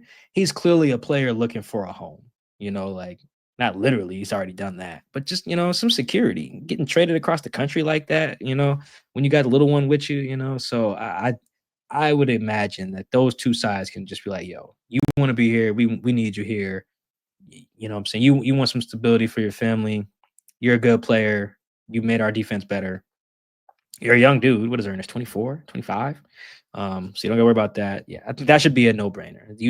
Ernest should have top 10 inside linebacker money in his bank account by Valentine's Day. I think so. I don't even think you got to go to the combine and look at other backers or go talk to other inside backers agents. You talk to Ernest's dude, you get that sewed up. And thank you. Ernest is 25. So yeah, you get that locked up fast. I think that should be done before they go to the combine. DK is a Wookiee. Is it time to trade any of the 2022 draft class this offseason, or would you bring them all back? So 2022 draft class: Charles, Boye, Ken, Abe, Kobe, Reek again, Tyreek Smith, Bo Melton, who's already gone, and then Derek Young. I would bring, see what you think, Chris. I'm honestly bringing everybody back, and I don't think I'm adjusting anyone's contract, meaning extension, other than Charles. I just think they've had such an issue with tackle that you lock up Charles as quick as you can, and that's about it. I think because they're all extension eligible, which is the point of the question. I think you lock up Charles. Charles just turned 24. That is a young cat. So yeah, that would be what I would do. I bring everybody back. I'm not trading anybody, but I'm not extending anybody either, except for Charles. What say you? No Abe, huh? No, I feel comfortable waiting on that. I feel comfortable waiting on that. Yeah, that was my Because question mark. it's not like you can't do it ever. I'm just saying I wouldn't do it like this off season. I think I would treat that the same way I treat I think I would treat that the same way. Honestly, I can rope all these together. Gino, DK, and Abe, I probably would treat the same. Assuming with Gino and DK, you can clear up some money elsewhere without touching their deals, which you probably can't, but let's assume you can. I think I go through the draft and try to get players at all three of those positions. And then if I don't like it, I can maybe get to camp and be like, all right, now I'll give you your extension or whatever, which we've seen them do. They use John's good for giving extensions during camp, right? To start a camp. I think I would treat all of those the same. And if you can, if you need the money, just extend DK. But if you can hold off, hold off. Otherwise, yeah, I pretty much bring everybody back. I see no value in trading any of those guys. Really, I don't, because a lot of them play premium positions too, with the exception of who's in there that doesn't. Oh, Ken. Ken's the one guy that doesn't. Also, Chris, if you do, it's a bonus one. What do you think about this? Maybe we try to get ahead of a Kobe extension. See if we can get that done before he makes an all-pro team or something next year and cost a market reset. That's maybe something to think about. He Could is do that playing too. really good football. And he's probably only gonna get better. They all could obviously get better, but it seems so very clear that Kobe is going to get better at safety. And Kobe's 25. Maybe you do that now. That maybe, and that one you don't have to like. You can probably Julian, I think, makes like top 10 safety money. You can probably get away with Kobe at like top 20. Just so you're locking him up. Kind of like the deal they gave, who was that, like Brian Monet a few years ago, just one Puna Ford deal. You're just trying to get ahead of it. That could maybe one, yeah. This next one is from Andrew Hill. Do you expect anything to be different this offseason? Now that Macdonald will be here the entire time. 6. Hold on. Let me see the safety contract. Sorry. So 8, 9, 10, 11, 12, 13, 14, 15. Oh, yeah. Yeah, you can definitely lock Kobe up, by the way. If you give Kobe the same deal that Chauncey Gardner-Johnson has of the Eagles, which I think is $9 million, yeah. Cool with that. Sorry, do I think anything would be different? Yeah, I think a lot of things would be different. I think they're going to have a much better understanding in the talent evals of their own roster, of free agency, and in the draft of what Mike needs on both sides of the ball. I don't want to focus just on defense. On both sides. I do think that was another reason why the degree of difficulty this season was very high. You're over here looking for players. If you're John and his guys, your scouts are bringing you these reports, and they did all these visits in November, and they went to the Senior Bowl. They went to the Senior Bowl before Mike got hired, I'm pretty sure, or right around the same time. So you just didn't have that institutional knowledge of what your team needs. You just had an idea of like, we're just looking for Seahawks. Smart, tough, reliable. I hate when they say that. Just how you hate when Mike was getting up there talking about, yeah, I love our effort. I hate the smart, tough, reliable. Who the hell is not looking for that? We need, he's a Seahawk. He's smart, tough, reliable. Well, that means he's probably a Saint and a Buck and a Panther. Maybe not a Jet, because they don't have any of that over there. Did you see DJ Reed's comments real quick? Oh, yeah. DJ Reed said, I'm out of here. Yeah. DJ Reed did the equivalent of that Magic Johnson interview from a minute ago. And it was like, yeah, they talking about next year, but I ain't going to be here. That was DJ Reed. Who can blame them? The Jets suck. But yeah, and I should amend that statement previously. I don't want to say the Jets don't have anyone tough. Everyone over there is tough. Smart and reliable, though, maybe not. But yeah, that's what the Seahawks, their thing is like, smart, tough, reliable. Okay, cool. But does he fit Mike's blitz scheme? Does he fit the coverage stuff? Does he fit the blocking scheme that you want to run on offense? Like that stuff, they'll have a better feel for that. Smart, tough, reliable is so goddamn generic. It sound good in April when they say that. It's like, yeah, man, this guy's a Seahawk through and through. Smart, tough, reliable. Okay, I hope that should be the bare minimum. I don't want you to bring me anyone dumb, soft, or unreliable. Oh my goodness. Like that's just. I'm sorry. That's my version of what you didn't like when he was just up there talking about the effort. They're playing hard. That's my version of that. Let me get that. Smart, tough, reliable. Duh. Check. It's like saying we drafted players that have a pulse. Well, yeah, John. You don't put no dead body out there, right? That's how I feel. Anyway. But yes, I think they'll have a better understanding of that. I think they're gonna know way more, and Mike's going to know more. Mike's going to have done everything, seen the situations as a head coach, and he's going to have a much better understanding of what he needs on everything from special teams too, because that was not good this year. So yeah, I think that part will be huge. I don't know if it means much unless they're willing to spend more money, but I think the marriage between roster and identity will be better, I think. Got a few more. This is from Eric Wall. Where do you think the line is between coaching and execution on the field when it comes to player performance? It's a good question. And I think a lot, man, they really do go hand in hand, but I do think we've seen, Chris, some really good examples of it just not work out, you know? I think, for instance, they had a lot of like 4-3 defensive end personnel for a little bit, trying to run like a 3-4. Like, you need a certain type of athlete to have droppers the way they do in their like their outside linebackers. And I use that position because it's probably been the most obvious one. You know, that day that radicalized me. That day that Benson Mayoa was guarding Najee Harris on the goal line. I think in 2021, That was bad. that was bad. And it's like that's a normal scheme function. Like That's everybody's not outside his backers bag. drive. Yeah. Correct. That's not why Benson's been in the league for 10 years, because he can do that. It's just not. Same thing with Carlos Dunlap. Carlos Dunlap had a play once against the Rams where he was in the flat against Robert Woods.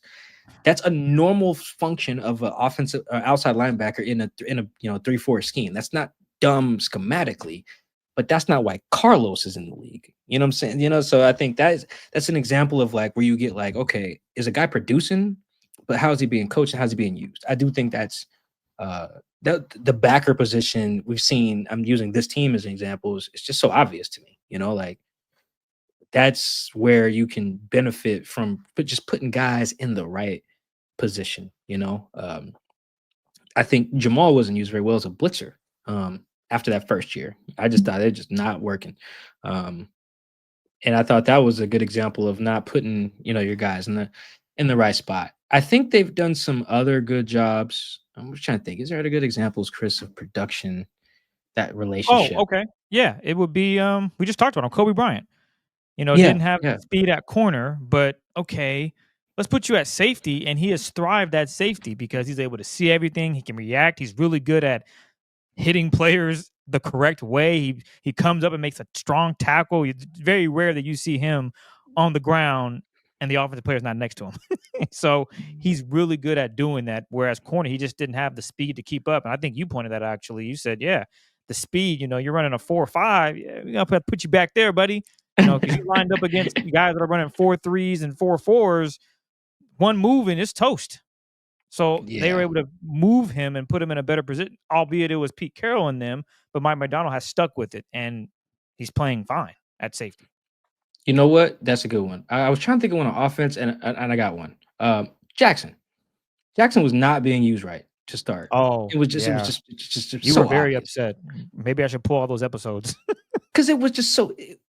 The thing about, I'm not trying to say I'm smarter than these guys that do this for a living. Shane, all those guys and those staff, like they're veterans, even the current staff. But it was just so obvious to me from watching Jackson at Ohio State how you should use him. And it just wasn't the way they were doing it. I know he had the surgery and whatever. It was so clear. So I think his emergence has been another good example of like, if you got to marry the coaching thing. Like some guys just aren't very good, no matter where you put them. That's fine. But just some dudes just being asked to do the wrong stuff. And we've seen that. We've seen a few examples. I think we just went through probably all of the best ones. Draymond's the other one. Like Draymond was a really good Michael Bennett clone in Denver, and now they have him being Boye.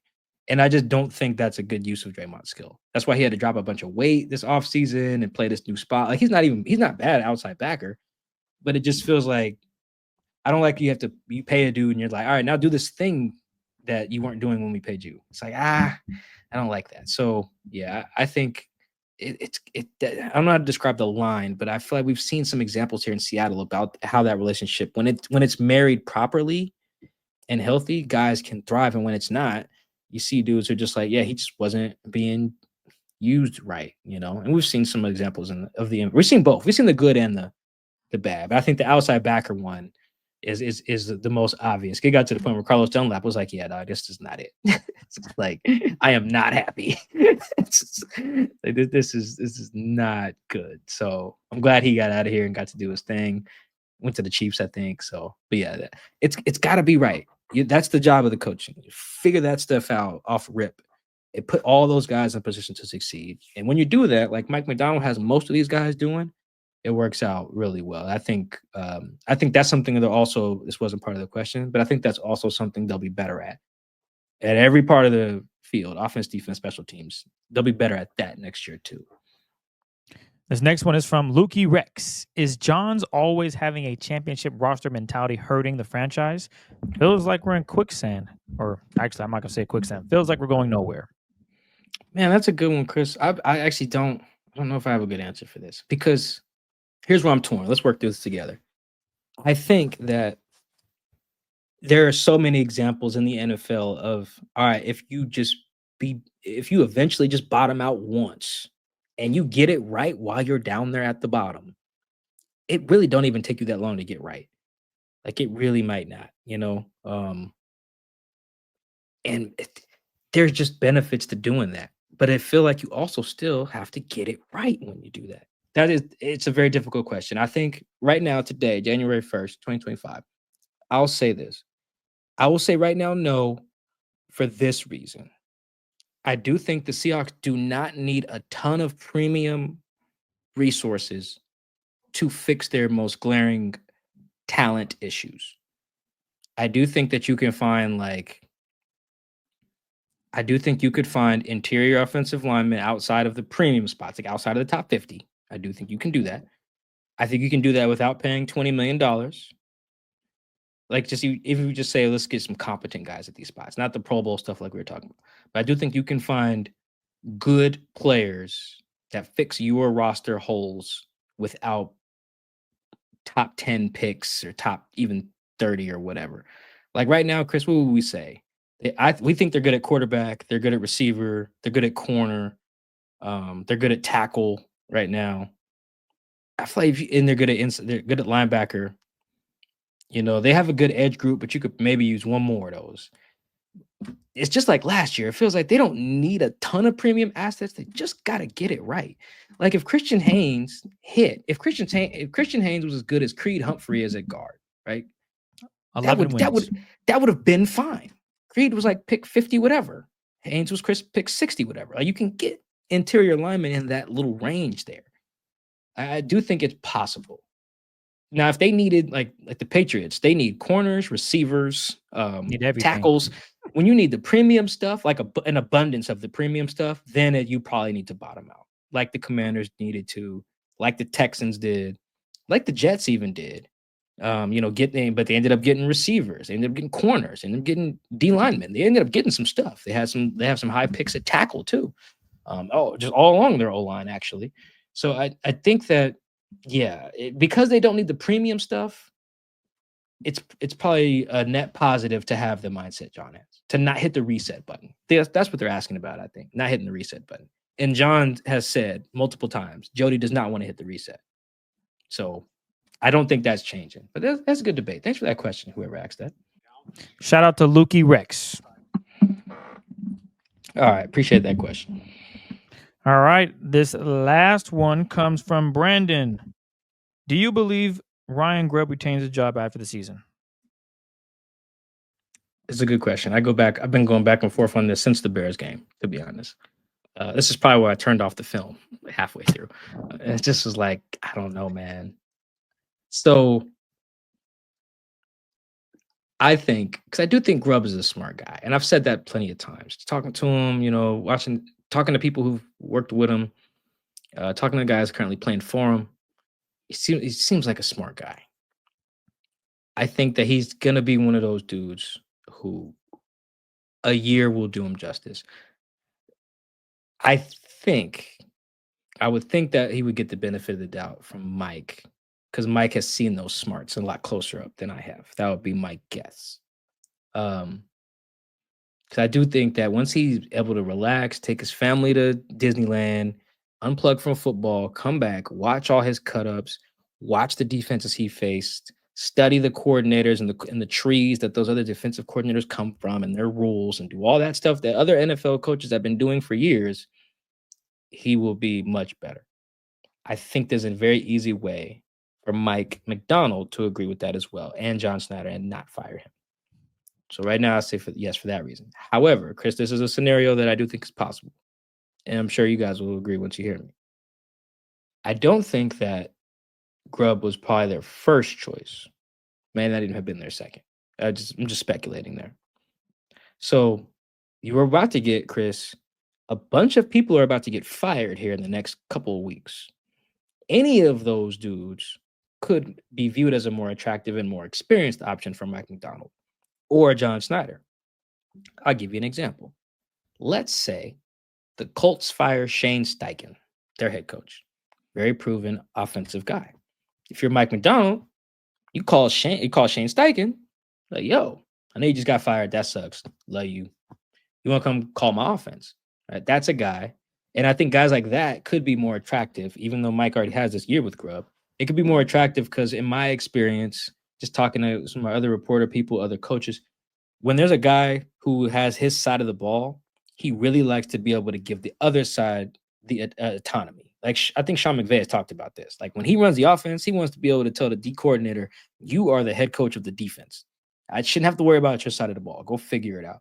Like that scene, remember the Titans, where he's like, yo, they score one more time, I'm taking over. That's what Denzel said about Coach Yost or whatever.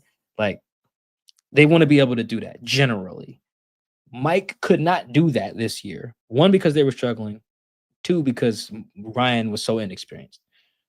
If there is another and more experienced option, someone like that, I'm not saying it has to be Shane Steichen, but just someone like that, that would, I think, I could see that being appealing. Just so Mike can be like, I really want to lock in on my defense. I'm obviously going to oversee my offense, but I don't want to have to be as hands-on perhaps as maybe he was this year. I'm speculating there, not reporting. So I could see that scenario where he's like, yep, I'm going to keep Grubb, but then somebody gets fired next week. And it's like, well, okay, wait a minute now. I could use, I wouldn't do this, but say the Giants fire Brian Daboll. Like, oh, that looked like that could be something. I didn't think that they would fire him, but now, all right, now Grubb, you're gone. Like scenarios like that, I think are very plausible because that's just not something Mike had at his disposal last year. When he got hired, it wasn't like a bunch of dudes he was already in place, had a system, knew everything. Now all these guys are getting fired from college jobs and from pro jobs, and they can just pick it a litter type situation. He was kind of scrambling. So since he's not scrambling, I could see that scenario as well. I would lean towards the first scenario I outlined for the reasons that I outlined, but I also think I could very well see that. Mike gets to like next week, somebody gets canned, or somebody just comes available that he didn't think or that he had on his list from last year, took another job. You're like, oh, damn. I like that. Like maybe the Texans, right? They're in the playoffs. What if they fire Bobby Slowick, their OC, And Mike's like, oh, I'll take him. He's from that Niners tree or whatever tree he's from. Bring him over here, or somebody from the Packers staff that, after they get bounced from the wild card round, something like that. So I think Grubb is back, but if he's not, I think it'll be a situation like what I just outlined, where they'd be cool with him until like they see another option from another team come open. Particularly someone who was more experienced. I think that would be very attractive to just be able to say, you're the head coach of the offense, go. We have a meeting at 4:00. Come with your ideas. Let's talk. But I don't need to run and go sit in your other meetings. Just come. We meet at 4:00 and we good. Like I think there's attractiveness to that. It really speeds up your whole process too. You got more time to do other stuff. So I could see that. I could easily see that scenario as well. Well, there you have it. Again, Happy New Year, y'all. We appreciate you tapping in for another Seahawks Man-to-Man episode. Be sure to follow us on TikTok, Instagram. We'll figure it out. I know the season's basically over, but we will figure things out, and we'll get back to you once we have figured that out. But again, we appreciate all the love and support from 2024 up until this point and moving forward. Mike, is there anything you want to add before we get out of here? Yeah, appreciate you guys rocking with us to start the new year. We'll figure out the sequencing going forward. I might have to talk Chris into watching the game on Sunday. So I don't know if we'll do a traditional post-game show there. We don't need to recap what happens there. So maybe we might wait till we hear from Mike in his end of the year presser, or maybe we hear from John next week, maybe next Monday or Tuesday, then come to you after that. We'll see. So just to kind of assume this is the only thing we'll drop for the weekend. This weekend into the weekend until the game. So enjoy your week. Happy New Year. Appreciate the love. We'll catch you next time.